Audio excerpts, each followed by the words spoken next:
예수님은 교회가 죄를 지은 성도를 향하여 어떻게 해야 하는지를 이렇게 말씀하셨습니다. 교회 밖에서 일어나는 어떤 공적인 죄는 교회의 영역이 아니고 공적 영역에 속하겠죠. 그런데 교회 안에서 일어난 죄에 대하여 개인과 교회가 어떠한 태도를 취하여야 하는지를 말씀하셨습니다. 개인이 가고 두세 사람이 가고 마지막에는 교회가 갑니다. 교회의 말도 끝까지 듣지 아니하면 그 죄를 근거로 하여 출교라고 하는 권징을 사용하라고 말씀하십니다.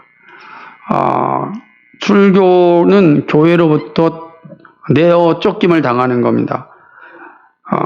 그가 이제 회개하여 돌아온다면 다시 교회의 일원으로 구원받은 백성이 되겠지만 그러지 아니한다면 그는 영원히 교회 밖에서 살게 됩니다. 구원의 자리에서 떨어지는 것이죠.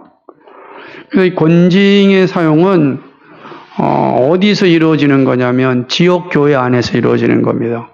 되게 중요한 본문이에요. 지역교회 안에서 어떤 교회를 이끌어가야 하는지를 잘 보여주는 그런 모습이 이 마태복음 18장의 내용입니다. 자, 이런 내용을 하자 베드로가 제자들을 대표하여서 또 질문합니다. 예수님이 하신 말씀을 다 이제 이해하겠습니다. 그런데 이 용서에 대해서 좀 질문하고 싶습니다. 특별히 어떤 용서냐면 개인적인 관계에서 일어난 일에 대하여서 도대체 우리는 얼마까지 용서해야 됩니까? 다시 말하면 용서의 한계선은 어디까지입니까? 이렇게 질문합니다. 또 한계선이는 또 나옵니다. 한계선은 언제까지입니까? 이렇게 이야기하는 거죠. 용서에도 한계가 있지 않겠습니까? 이게 이제 제자들의 질문이었습니다.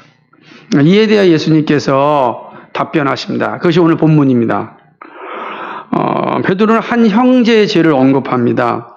그리고 형제가 자기에게 죄를 범하였을 때라고 이야기합니다. 그러니까 앞에서 15절로부터 주어졌던 어떤 말씀과는 다른 거죠. 15절로부터 이제 그 20절까지 주어졌던 말씀과는 다른 겁니다. 그거는 교회 안에서 일어난, 그죠? 물론 사적이지만은 그러나 알고 있는 죄를 얘기하는 거라면 이 베드로는 이제 이걸 알았다는 거예요. 교회가 할 일이 알았어요. 그렇다고 한다면 개인 간의 관계에서 교회 안에 있는 한 형제가, 한 지체가 자기에게 범죄를 행하였다면, 죄를 지었다면 어떻게 해야 되겠는가라고 질문을 하는 것이죠. 얼마나 용서해야 되겠습니까? 그러면서 한 7번 정도는 됩니까? 이 질문합니다. 7번이라고 하는 건 되게 의미 있는 말이거든요. 왜냐하면 7이라는 숫자는 성경에 자주 등장합니다. 완전수이기도 하지만 최초로 등장하는 것은 복수에 관계된 말에서 나타나는데 창세기에 나타납니다. 우리가 잘 알고 있듯이 가인이 아마 떠오를 겁니다. 가인이 범죄한 것에 가인이 두려워서 떨고 있을 때에 하나님께서 하신 말씀인데요. 창세기 4장 15절에 보니까 이렇게 얘기합니다. 가인을 죽이는 자는 벌을 7배나 받으리라 이렇게 말씀하셨어요. 그러니까 이게 복수에 관계된 거죠. 만약에 가인에게 이런 해를 끼한다면 그는 반드시 7배의 해를 받을 것이다. 이렇게 이야기하는 것이죠. 그러니까 이렇게 7이라고 하는 숫자는 구약 성경에 자주 나타납니다. 다니엘서 9장 27절, 잠언 24장 16절 같은 말씀에서도 이 7번이라고 하는 단어가 반복해서 나타나고 있습니다. 이런 측면에서 7이라고 하는 것은 한계선을 의미하는 거죠. 이제 이게 베드로가 생각할 때는 이거는 뭐 이 정도면은 정말로 잘하는 거 아니겠습니까? 7번 용서할 수 있겠어요? 뭐 이게 물어보는 거죠. 7번 정도라면은 정말로 잘하는 것 아닙니까? 이렇게 등장을 하는 겁니다. 그런데 예수님의 대답은 아주 뜻밖이었습니다. 22절 말씀을 보면 70번씩 7번을 용서하라는 겁니다. 70번씩 7번, 490번 그렇게 하라는 뜻이 아닙니다. 이게 490번 용서해라 이런 뜻은 아니에요. 70번씩 7번을 용서하라 라고 하는 거. 이거는 7배에 비교해서는 상상할 수 없어도 더 많은 숫자죠. 490번을 우리가 용서는 할 수 있을까요? 그죠? 이게 그런 관계나 맺을 수 있을까요? 이 단순히 숫자적 개념을 얘기하는 게 아닙니다. 이 말씀은, 창세기 4장 24절을 보게 되면 남에게 대한 말씀에서 예수님께서 이제, 인용하는 것 같아요. 4장 24절을 보면은 남액을 향한 복수에 대하여서 하나님께서 이렇게 말씀하세요. 창세기 4장 24절 보면 가인을 위해서는 벌이 7배인데 남액을 위하여는 벌이 77배라 이렇게 얘기하는 거예요. 엄청난 거죠. 77배라 라고 하는 겁니다. 지금 남에게는 가인과 비교할 수 없을 정도로 얘기하는 거죠. 그럼 이게 77배를 이렇게 벌을 주겠다, 복수하겠다, 그렇게 숫자적 개념을 얘기하는 건 아니라는 거예요. 이거는 한계가 없다는 거죠. 완벽하게 용서받지 못할 것이다라는 얘기를 하는 거예요. 근데 예수님께서는 이 이야기를 바꿔서 얘기하죠. 뭐로 바꿉니까? 용서로 바꾸는 겁니다. 가인과 남액에 대해서는 뭐냐면 형벌에 대해서 이야기하였다면 지금 예수님은 이 77배의 개념을 용서에 대하여 쓰고 있는 겁니다. 완전히 뒤엎는 거죠. 예수님께서 완전히 이제 뒤엎어서 이 말씀을 사용하는 것입니다. 이 용서는 개인적으로 이루어진 이름을 잊지 말아야 됩니다. 이렇게 예수님께서 말씀하신 것은 형제간의, 지체간의 용서에는 제한이 없다라는 거예요. 한계선이 없다라는 거예요. 우리가 한 형제가 나한테 범한 죄에 대해서 용서하는 것에는 한계선이 없다라는 것이 전제된 말씀입니다. 단순히 숫자를 의미하는 것은 아니다라고 하는 의미죠. 그렇다고 한다면 490번이라고 이야기하는 게 맞겠어요? 1억 번 이렇게 하면 좋겠죠?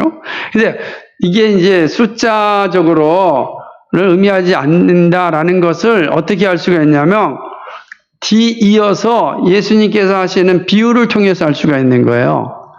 그러고 난 뒤에 예수님께서는 1만 달란트 빚진 자를 용서하여 준 주인에 대한 이야기를 하는 것입니다. 이게 얘기죠. 이것도 천국 비유예요. 23절에 보니까 이러므로 천국은 이렇게 얘기합니다. 그 종들과 회개하려 하던 어떤 임금과 같다라고 얘기하죠. 천국은 이런 임금과 같아요. 천국은 이런 임금이에요. 어떤 임금인가? 이 임금에게 1만 달란트 빚진 자가 있었습니다. 1만 달란트. 1만 달란트가 얼마나 될까 상상이 잘 안 되죠. 우리나라 이 숫자가 다르니까. 근데 이 1만 달란트 정도를 빚진 자라면은 적어도 이 사람은 고위 관료 정도였을 겁니다. 그나마 좀 상당히 부자였던 고위 관료라고 볼 수 있는 거예요. 임금과 가까이 있었던 고위 관료 정도죠. 1만 달란트는 이렇게 생각합니다. 한 달란트가 6천 드라크마입니다. 6천 데나리온이에요. 한 달란트가 6천 데나리온. 근데 이 만 달란트라고 하는 게 어떻게 되는지 잘 생각했는데 1달란트를 생각하면은 이게 노동자의 하루 품삯이 정도 돼요. 1데나리온이 1드라크마가 이제 노동자 하루 품삯인데 이게 이제 지금 정도로 좀 환산하면 어느 정도 될까? 이렇게 여러 학자들이 계산을 하는데 오늘날 정도로 하면은 120억 달러에서 100달러 사이 정도. 120억 달러면 우리나라 돈으로 어느 정도 되겠습니까? 엄청난 돈입니다. 한 14조 정도 되나요? 120억 달러면, 그러니까 엄청난 게 갚을 수 없는 돈을 얘기하는 거예요. 이게 10,000달란트라는 것은 당시에 사용할 수 있는 최고의 그 단위가 10,000달란트였다. 만이라는 거예요. 오늘날 우리는 돈의 숫자를 어디까지 셀 수 있습니까? 우린 지금 쓸 수 있는 거, 조 다음에 경입니까? 경이라는 돈이 지금 우리가 지금 말하고 있지는 않잖아요. 그냥 다 조 정도죠. 그러니까 경은 이제 상상의 숫자 같아요. 그냥 조 정도로 얘기합니다. 그러니까 이거 어마어마한 돈이니까. 당시의 10,000달란트라는 개념이 그런 거예요. 셀 수 있는 가장 큰 돈이죠. 그러니까 이 돈을 빚진 겁니다. 그러니까 왕 입장에서는 이 관료한테 이걸 받아야 되는 게 정상적이지 않겠습니까? 이 어마어마하게 돈을 빌려줬으니까. 그런데 이 관료가 돈을 갚지 않는 겁니다. 그래서 왕이 부릅니다. 빨리 갚으라. 갚지 아니하면은 너를 감옥에 가두겠고 내 모든 가족들도 다 내가 노예로 삼겠다라고 이야기하는 겁니다. 다 몸과 처와 자식들과 모든 소유를 다 팔겠다. 노예로 팔겠다는 뜻이잖아요. 이게 고대 근동 법에는 이게 다 있었습니다. 그러니까 빚을 못 갚으면 모든 가족들도 다 노예로 이제 팔려가게 되는 건데요. 그러니까 이 사람이 살려달라고, 용서해달라고 왕에게 탄원을 하는 겁니다. 그러자 이 왕은 그 탄원하는 이 신하의 모습을 보고서 기꺼이 용서하여 줍니다. 그리고 가라라고 얘기하죠. 얼마나 기분이 좋고 신나겠습니까? 이 관료가 왕 앞에서 나와서 자기 집으로 갑니다. 그러다가 거기에서 자기에게 100데나리온을 빚진 그러한 동관을 만납니다. 그래서 동관이라고 하는 건 이제 같은 직종에 있는 관료들일 겁니다. 이 사람은 높은 관료는 아니겠죠. 그러나 같이 일하는 사람 중에 하나인데 하급 관료 정도 될 겁니다. 그러니까 100데나리온의 빚을 진 것이죠. 그러니까 이 종이, 이 고급 관료가 그러니까 자기에게 100데나리온 빚을 진 자의 목을 잡습니다.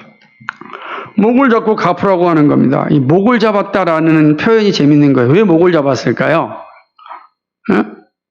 자, 임금은 목을 잡지 않았잖아요. 그 앞에 이제 엎드려 버렸는데 이 사람은 상대방의 목을 잡았습니다. 목을 잡았다라는 표현은 끝까지 내가 돈을 받아내겠다라고 하는 그런 의미입니다. 내가 100데나리온은 반드시 받아내겠다라고 하는 의미입니다.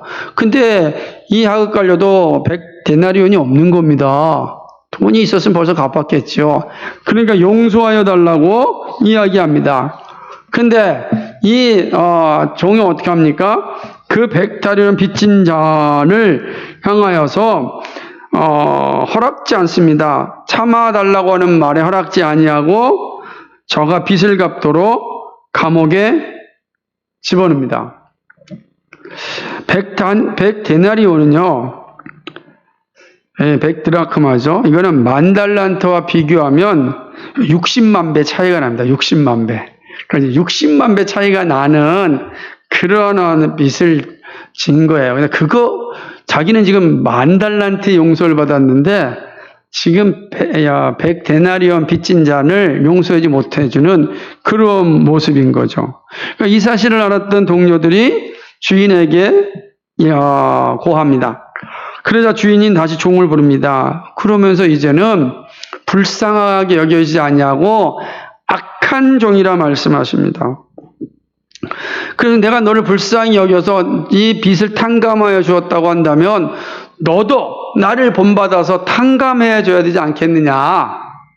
내가 받은 대로 너도 베풀어야 되지 않겠느냐. 이렇게 말씀합니다. 그런데 네가 그렇게 하지 않았다. 내가 너무 화가 난다. 본문에 보면 노하여 이랍니다. 화가 나죠. 분노하신 거죠. 분노하시고서 고급 관료를 어떻게 합니까? 감옥에 가둡니다. 그리고 갚으러 갑니다.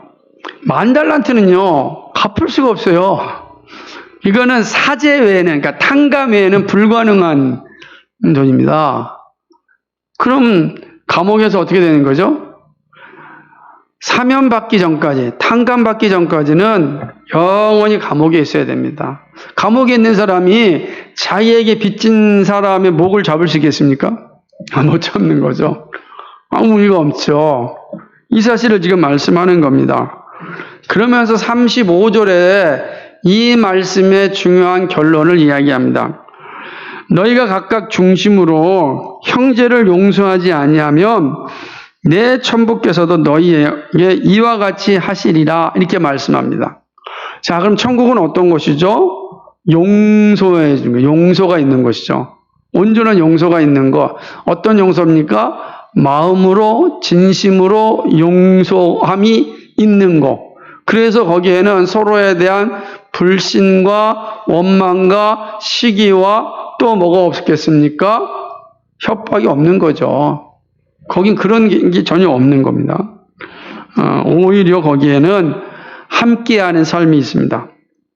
자, 이렇게 예수님은 지역교회에서 일어날 수 있는 모습을 통하여 우리의 신앙을 정립하십니다. 교회 안에서 그리고 지체들 사이에서 일어난 일에 대하여 진심으로 행하는 참된 용서가 천국을 사는 자세임을 말씀하는 겁니다. 우리가 천국을 소망한다면 어떻게 해야 될 것일까요? 이 말씀을 우리에게 주는 겁니다. 천국을 정말로 사모하는 자의 삶의 모습이 무엇인지를 본문이 분명하게 말씀하고 있습니다.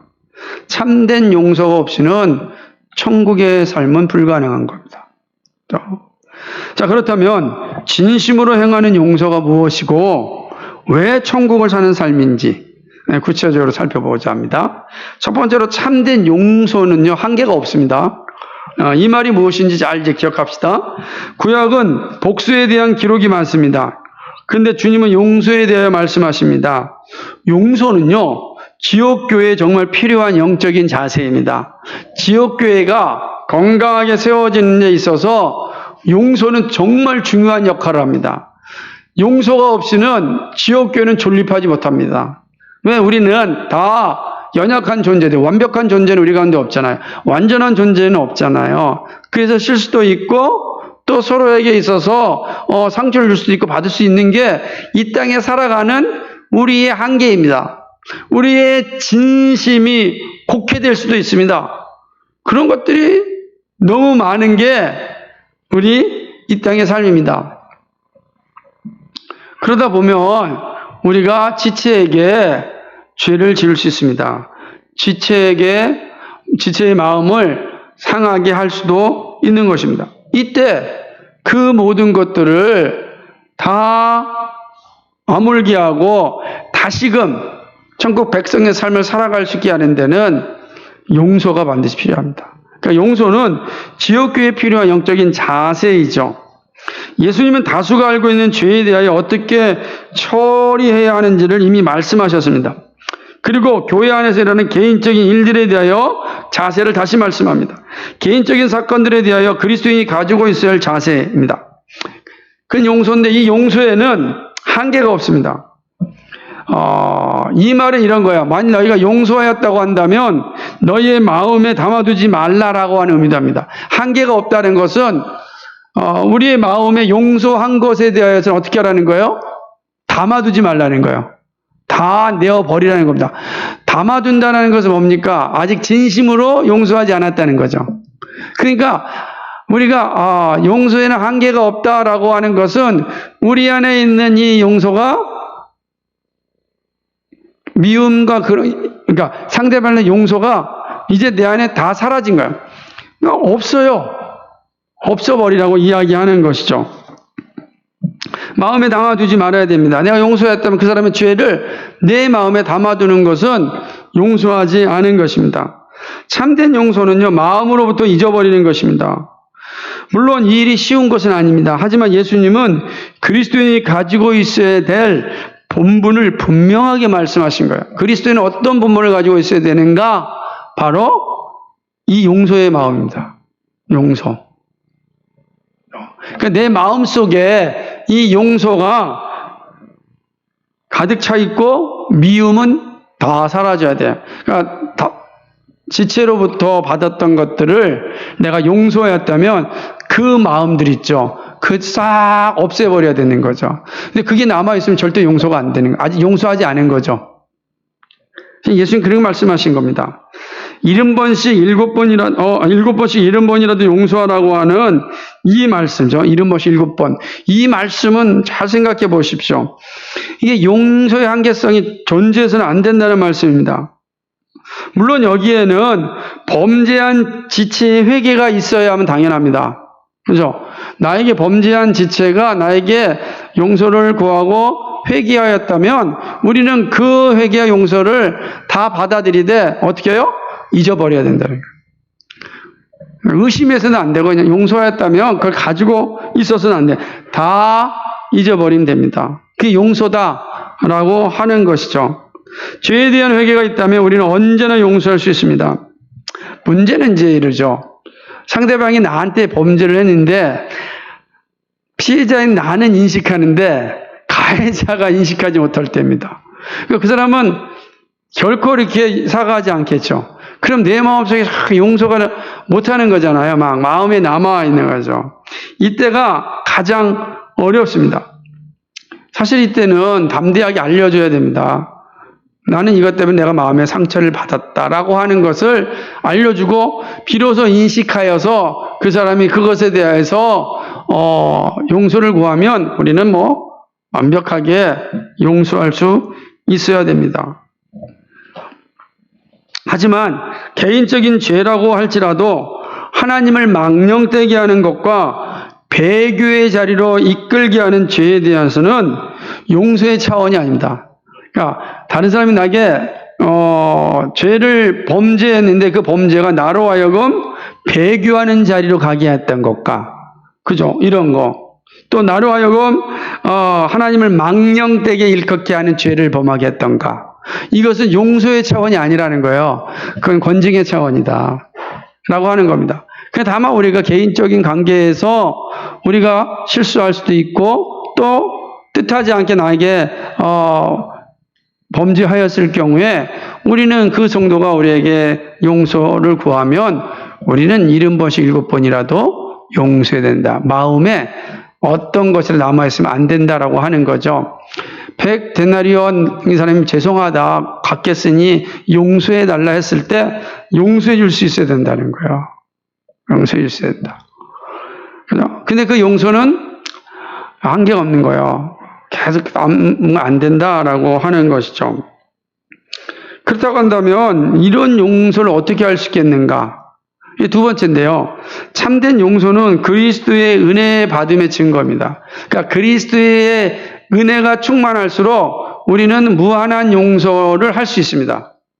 그러니까 참된 용서는 한계가 없는데 이 한계가 없는 이 용서를 우리가 어떻게 감당할 수 있냐면 그것은 하나님의 은혜를 충만히 누릴 때 우리는 그 은혜의 열매로서 우리는 용서할 수 있다라고 하는 거죠.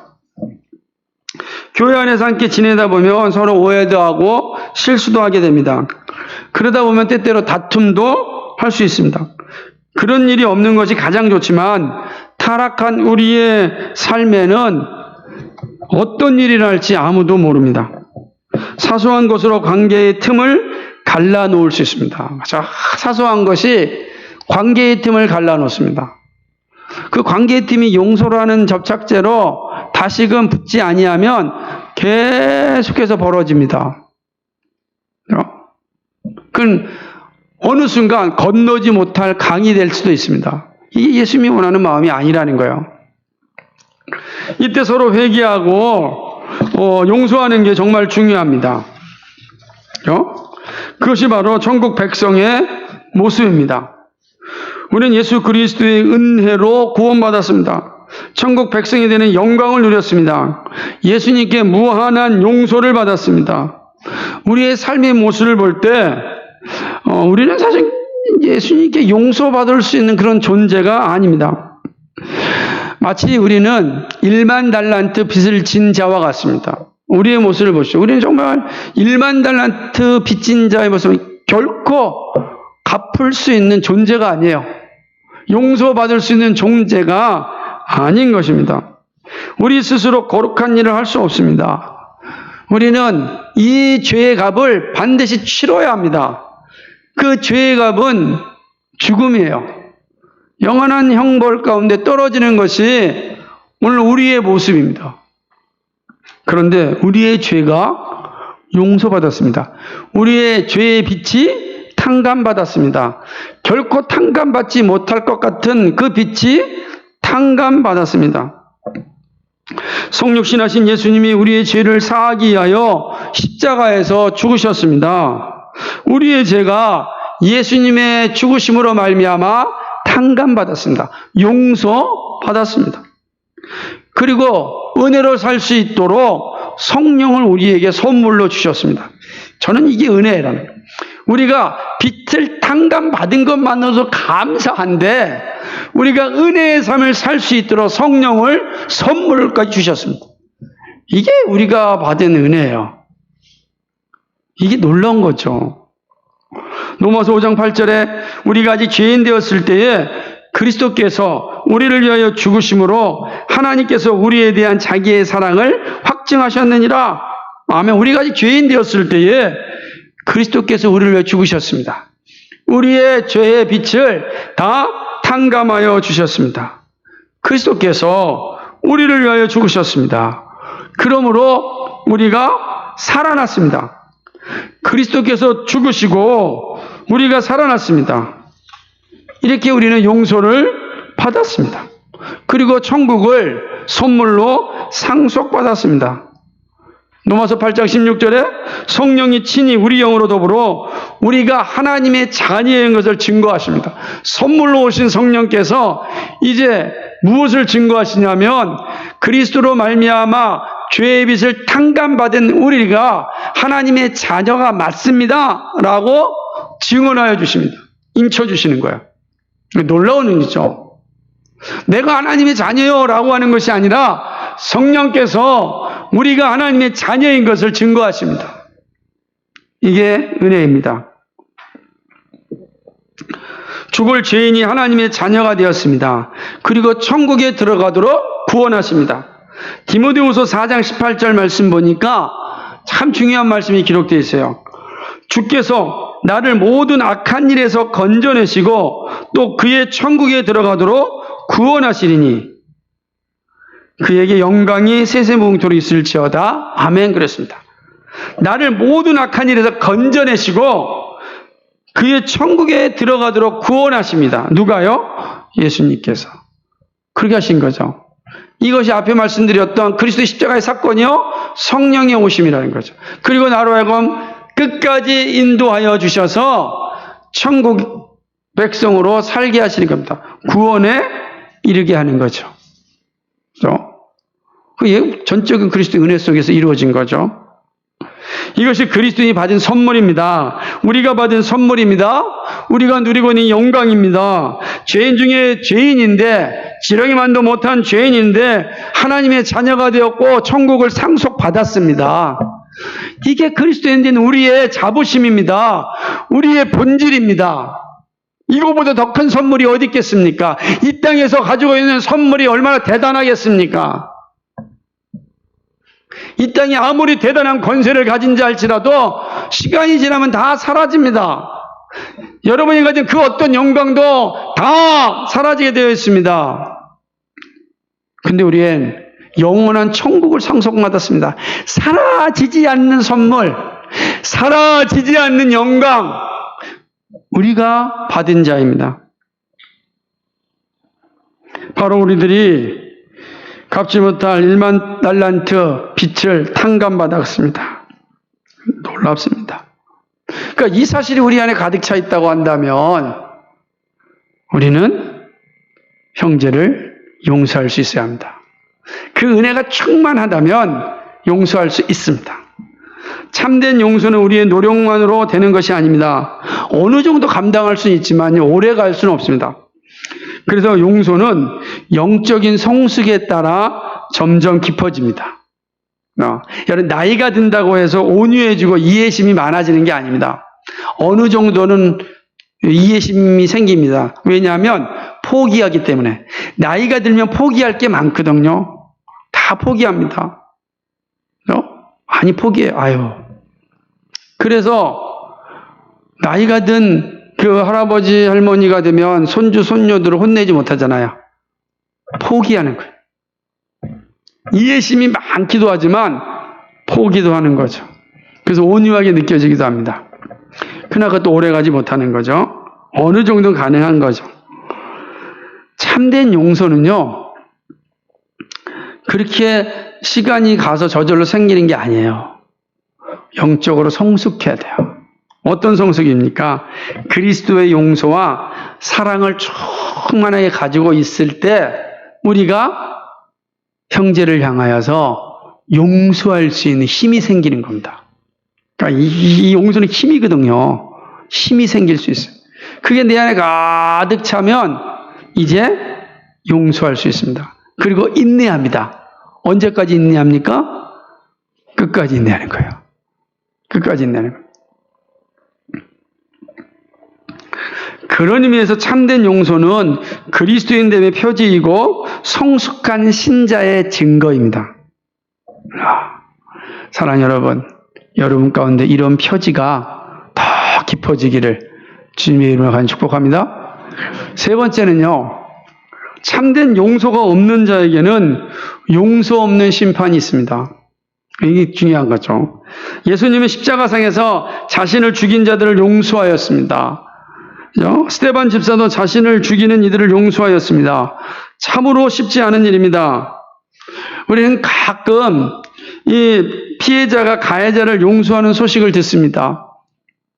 그렇지, 참 기분이 좋죠. 왜냐하면 나도 그러고 싶은데 내가 잘 못하는데 누군가가 그렇게 하고 있으니까 대리만족이 많거든요. 나도 저렇게 해야 되는데, 근데 내 삶을 돌이보면 작은 것 하나에도 분노하고 용서하지 못하는 내 모습이 보잖아요. 저는 하나님이 가끔씩 그런 이야기들을 들려줄 때마다 우리를 향하여 성찰하라고 하는 소리 같아요. 다 그럴 수 있겠습니까? 그럼 이미 천국이 된 건데. 그럼 이미 천국이 된 거예요. 그럼 우리는 아직 완성된 천국에 살지 않잖아요. 죄인된 몸을 가지고 있으니까. 그러나 그런 모습을 보고서 성찰하고 깨달으면 우리가 영적으로 성숙되고 있는 거예요. 그런데 어떤 사람들은 한심한 놈 왜 그래? 이렇게 나오죠. 처벌해 주십시오. 막 그러잖아요. 처벌해 달라는 항목이 더 많지 용서해 달라는 청원은 없잖아요. 제가 알기로는 청와대 게시판에도 이 사람을 용서해 달라는 청원보다는 처벌해 달라는 청원이 더 많을 겁니다. 제가 다 살펴보지 않아서 그렇지. 그런데 어느 순간 어떤 피해자가 그 가해자를 용서해 줬을 때 그건 또 다른 감동으로 오는 거거든요. 쉽지 않은 겁니다. 그러니까 우리를 성찰하라고 하는 거죠. 왜냐하면 그것이 사실은 그리스도인의 본분이기 때문입니다. 용서는 바보 같아 보이지만 공동체를 건강하게 만드는 힘이 있습니다. 용서가 없는 여러분 가정을 한번 생각해 보십시오. 실수가 많은 미숙한 아이들에게 용서가 없다면 어떻게 되겠습니까? 그죠? 우리 아이들에게 그 아이들을 용서하지 않는다면 어떻게 되겠어요? 이것도 모르냐고. 아마 그 아이가 살아날 수 있는 삶이 가능할까요? 불가능할 겁니다. 그죠? 용서는 하나님 나라의 아름다운 모습입니다. 마태복음 6장 14절과 15절 말씀 우리가 읽었던 내용인데 한번 찾아볼까요? 마태복음 6장 14절 15절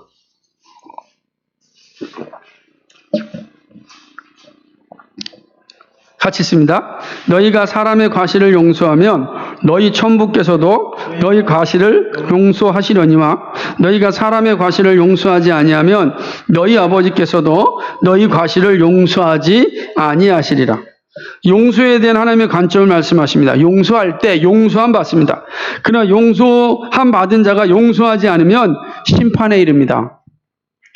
게르하이트 마이어 목사는 이렇게 얘기합니다. 선행은 우리를 구원할 수 없으나 악행은 우리의 구원을 잃게 한다. 이거 되게 중요한 거죠. 우리 선행을 통해서 구원 얻는 게 아니에요. 그러나 악행은 우리의 구원을 잃게 합니다. 이 말은 매우 적절합니다. 야고보 사도는 긍휼 없는 심판이 있음을 말씀합니다. 야고보서 2장 13절 말씀을 보면 이렇게 되어 있습니다. 긍휼을 행하지 아니하는 자에게는 긍휼 없는 심판이 있으리라. 그렇죠? 긍휼은 심판을 이기고 자랑하느니라 이렇게 말씀하셨어요. 긍휼을 행하지 아니하는 자에게는 긍휼 없는 심판이 있다는 거예요. 그렇죠? 개역성경에는 자비 없는 심판이라고 표현되어 있겠죠. 긍휼은 심판을 이긴다고 말씀합니다. 예수님은 성도들 사이에 존재하는 범죄에 대하여 서로 용서하고 하나가 되기를 말씀합니다. 우리가 영적으로 성숙하였다면 긍휼의 마음으로 서로 용서하여야 됩니다. 그러지 아니하고 용서만 받은 자가 용서하지 아니하면 바로 긍휼 없는 심판에 이르게 됩니다. 마치 이 1만 달란트 탕감받은 자가 100데나리온 빚진 자를 용서하지 않으므로 다시금 영원한 감옥에 갇힌, 이제는 더 이상 긍휼 없는 심판이잖아요. 옥졸에게 넘겨버리지 않습니까? 분노하여 넘겨버리는 거예요. 긍휼이 없습니다. 더 이상 이 임금에게는 이 1만 달란트 빚진 자에 대한 긍휼이 없어요. 야고보 사도가 얘기하는 겁니다. 긍휼 없는 심판에 이르게 된다. 말씀하는 겁니다. 그러므로 우리는 긍휼 없는 심판에 이르는 자가 이르는 삶이 되어서는 안 됩니다. 참된 용서가 긍휼 있는, 그죠? 정말로 마음으로 진심으로 서로 용서할 수 있는 그러한 신앙이 되어야 됩니다. 그것이 하나님께서 이 땅을 살아가는 우리들에게, 특별히 교회를 세워가는 우리들에게, 이 지역교회 안에 살아가는 우리들에게 특별히 강조하여 주시는 말씀입니다. 이 말씀의 은혜가 우리 가운데 있기를 간절히 소망합니다. 사랑하는 여러분, 여러분은 오늘 말씀을 통해서 무엇이 들렸습니까? 예수님의 마음을 이해할 수 있겠습니까? 나를 괴롭힌 사람, 나를 힘들게 한 사람, 나를 눈물 나게 한 사람을 용서한다는 것은 쉽지 않습니다. 정말 쉽지 않습니다. 그러나 말씀의 가르침대로 서로 이해하고 용서하면서 함께 교회를 세우는 것, 그것이 바로 하나님의 뜻입니다. 특별히 내가 잘못한 것은 언제든지 사과를 해야 됩니다. 사과한 자에 대해서는 얼마든지 용서를 해줘야 합니다. 그게 하나님의 일하심입니다. 그렇게 되면 교회는 천국의 모습으로 변화되는 것입니다. 그런 측면에서 여러분도 참 어렵고 힘든 이 시대 가운데 교회를 세우려고 애쓰고 수고하는 모습에 감사를 드립니다. 부족한 목사의 부족함에 대해서도 용서하고 격려해주고, 또 서로를 위해서 부족한 거 서로 인내하고 참아주면서 서로 또 용서하며 이겨나가는 모습이 참으로 감사하죠. 야, 그래, 이게 정말 성숙한 그리스도인들의 모습이구나. 여러분이 정말 신앙이 성숙하면 성숙될수록 이 모습은 더 많이 나타날 겁니다. 더 많이. 그리고 더 많이 나타나면 나타날수록 그 교회의 모습은 아름다워질 겁니다. 사랑보다도 더 힘이 있는 건 용서예요. 그렇다고 사랑이 뭐 약하다는 것이 아니라 정말 용서라는 게, 우리의 사랑은 늘 우리가 좋을 때만 자꾸만 하는 것처럼 느껴지잖아요. 근데 사실은 진정한 사랑은 뭐냐면 용서거든요. 그 진정한 사랑이란 용서거든요. 그 용서가 정말 참된 사랑을 느끼게 하고 누리게 하는 겁니다. 그 모습이 가득 찰 때 그 교회는 건강하게 세워지게 되는 것이고 그리스도의 뜻을 성취하는 그러한 교회가 되는 것입니다. 여러분 영적인 성숙이 늘 일어나길 소망하고 또 그런 모습 사실 많이 보고 있습니다. 그래서 참 감사하고 얼마나 기쁜지 모릅니다. 우리 모두 용수의 신앙이 좀 더 충만해졌으면 좋겠습니다. 더 충만해진 우리 공동체가 되기를 주님의 이름으로 간절히 축복합니다. 오늘 말씀 앞에 저도 사실 많은 회개를 하였습니다. 괴롭히고 힘들게 한 일에 대한 회개도 하였습니다. 좀 더 지혜롭게 행동하지 못함에 대해도 사실 회개하였습니다. 그래서 부족함에 대하여서는 서로 채워줘야 되지 책망할 건 아니구나 하는 생각을 또 가지게 되었습니다. 저의 부족함도 여러분 함께 채워주고 우리가 함께 채워나감으로 좀 그리스도의 영광을 드러내는 우리의 삶이 될 수 있기를 간절히 소망합니다. 용서에 대한 성경의 관점이 아니라 나의 관점이 앞선다면 사실은 건강한 공동체를 세우는 데는 참 힘듭니다. 그러니까 성경이 말하는 용서의 관점을 가질 때 교회가 건강해지고 나의 삶이 튼튼해지는 거죠. 근데 그것이 나의 관점으로 생각하면 결코 건강하지 않아요. 베드로의 관점 뭐죠? 7번이요. 한계가 있다 생각해요. 예수님의 관점이 뭐죠? 이름 없이 7번이요. 그러니까 나의 관점과 예수님의 관점, 나는 어디에 있는가를 잘 살피는 게 필요합니다. 나는 나의 관점으로 보고 이 정도면 됐지라는 생각을 끝나고 말한 적이 얼마나 있는가. 내가 이만큼 했는데 라고 하는 것으로 끝나는 것은 우리의 소관이 아니라는 거죠. 예수님은 우리를 변함없이 사랑하셨잖아요. 그런 측면 여러분은 어떠십니까? 혹시 마음으로 용서하지 못한 것이 있습니까? 있다면 무엇입니까? 왜 마음으로 용서하지 못하셨습니까? 예수님께 받은 사랑을 여러분 기억하십니까? 정말 내가 십자가의 은혜를 여러분 가지고 있습니까? 지체에게 한 실수가 생각날 때 즉각적으로 사과하셨습니까? 아니면 변명하셨습니까? 여러분 지체로부터 사과를 받았을 때 진짜 진심으로 용서하셨습니까? 여전히 가지고 계십니까? 용서하고 잊어야 합니다. 용서하고 버려야 합니다. 남겨두면 안 되는 것입니다. 남겨두면 이런 생각이 듭니다. 또 저러네. 이런 생각이 드는 겁니다. 버려야 합니다. 정말 힘들죠? 그러나 그리스도의 은혜로 채우십시오. 십자가의 은혜로 계속해서 채우면 우리 안에 그 사랑이 충만하여 용서의 은혜가 나타날 것입니다. 용서하지 않을 때 용서 없는 심판이 있음을 여러분 기억하셔야 됩니다. 긍휼이 없을 때 긍휼 없는 심판이 있습니다. 그렇습니다. 이제 우리의 신앙을 좀 자세히 돌아보고 형제를 사랑하고 함께 교회를 세워나가는 기쁨이 있기를 소망합니다. 형제 간의 사랑과 회복이 넘치는 그런 공동체. 거기에는 용서와 사랑이 날마다 꽃을 피는 겁니다. 우리는 이 땅에서 연약하여서 새하늘과 새 땅이 완성되는 그날까지 끊임없이 충돌하고 부딪히며 살아갈 수밖에 없습니다. 그때마다 이 충돌과 사랑으로 인하여 튕겨져 나간다고 한다면 우리는 결코 하나님 나라에서도 만나지 못할 수 있습니다. 우리는 그 충돌과 그 모습 앞에 끊임없이 사랑하고 용서함으로 주님 오시는 그날까지 한 신앙, 한 마음을 가져야 됩니다. 그래야 천국에서 우리는 더욱더 기쁘고 즐겁고 행복한 삶을 영위할 수 있습니다. 이런 은혜가 우리와 우리 교회에 충만하기를 간절히 소망합니다. 아멘. 거룩하시고 자비하신 아버지 하나님, 고맙고 감사합니다. 참된 용서 참으로 어렵습니다. 그러나 하나님, 이 참된 용서가 우리 안에 일어나도록 성령님 도와주옵소서.